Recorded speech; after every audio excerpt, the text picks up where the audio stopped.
Emergency bleeding control? Let's talk about it.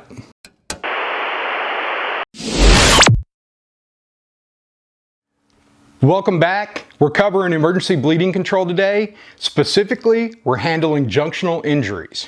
So I'm talking about junctional areas today. And a junctional area is pretty much where a joint comes together and we have major blood vessels going through.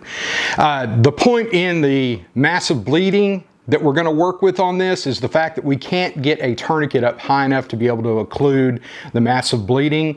In this case, as you can see, this is about as high as my tourniquet's going to go on somebody's leg. If my injury is up here, I can't get that tourniquet to actually stop the bleeding. So all the different junctional areas going from top to bottom is going to be your neck, it's going to be your shoulder area, collar, armpit. You'll come down into the pelvic area, which is what we're seeing the dummy right here. Any areas that you can't get a tourniquet up to. Now, I referred to all the junctional areas and I said where you can't get a tourniquet to, but there are two places you never wound pack. And that's going to be in the trunk area, which is our box. That's where our lungs and our negative pressure area where our lungs operate is. Never pack in that area. That is solely for chest seals. And the abdomen. In the abdomen, you're not really doing anything to stop bleeding. The problems that you run into with that is you could pack 4 or 5 rolls of gauze into there and you would never do anything with that because that is a giant open area. So we don't pack the abdomen. So let's get into the down and dirty. We're looking at our pelvic area here. I can tell there's some sort of bleeding going on here because it's wet. What I found is if I'm doing my sweeps correctly, I should come across this small bullet hole. So what am I going to do? I found that there's bleeding. I found there's a bullet hole there. So the first thing I'm going to do is I'm going to open that up so I can see what is going on. Okay, well, we definitely have some sort of bullet hole. All right, so we've got to be able to work with this. This is in the pelvic area, so I've got to be able to stop the bleeding. So we've exposed it. We can tell because YouTube won't let me have the really cool spurting blood. We're going to imagine that there's blood spurting out of this. So I know that this is a arterial bleed. So I've exposed it. I know it's an arterial bleed. I've identified that. Real quickly, the first thing I'm going to do is I'm going to put my hand over it and I'm going to hold pressure down on it. Okay, I'm going to try to compress it as much as I can while I get my equipment ready or somebody brings me my equipment. So, pulling out my wound packing gauze. In this case, I'm just for simulation using a standard wound packing gauze. Normally I would use Quick Clot, Cheeto-San, any sort of hemostatic agent. Those are a lot better for what we're doing with this. Wound packing gauze, I'm going to get this stuff out. This is called Z-fold.